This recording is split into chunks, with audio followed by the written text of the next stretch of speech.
Pope Francis has called on authorities in the Philippines to reject corruption that has plagued the nation for decades, and work to end the scandalous poverty it has brought. The leader of the world's 1.2 billion Catholics received a rapturous reception in Manila on Friday as he brought his message of social justice to Asia's largest Catholic nation. It is now, more than ever, necessary that political leaders be outstanding for honesty, integrity, and commitment to the common good.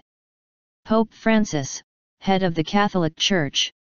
In a speech to President Benigno Aquino III and senior government officials, Francis urged the country's political leaders to hear the cries of the poor and address the glaring and indeed scandalous social inequalities in society.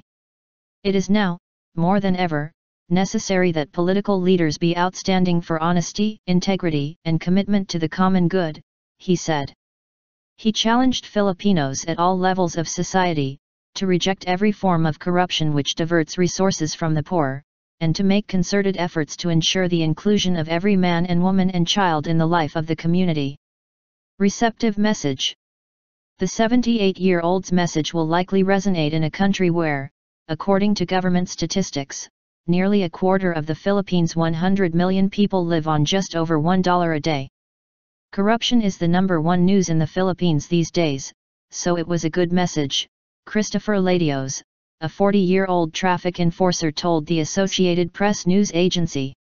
Corruption has racked the Philippines since the 20-year rule of late dictator Ferdinand Marcos, who along with his shoe-loving wife and cronies were suspected of stealing between $5 billion and $10 billion before being ousted from power in 1986.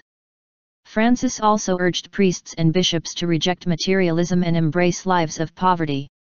Only by becoming poor ourselves, by stripping away our complacency, will we be able to identify with the least of our brothers and sisters, he said. Francis later met with dozens of street children after Mass and spent 20 minutes with them listening to them sing for him.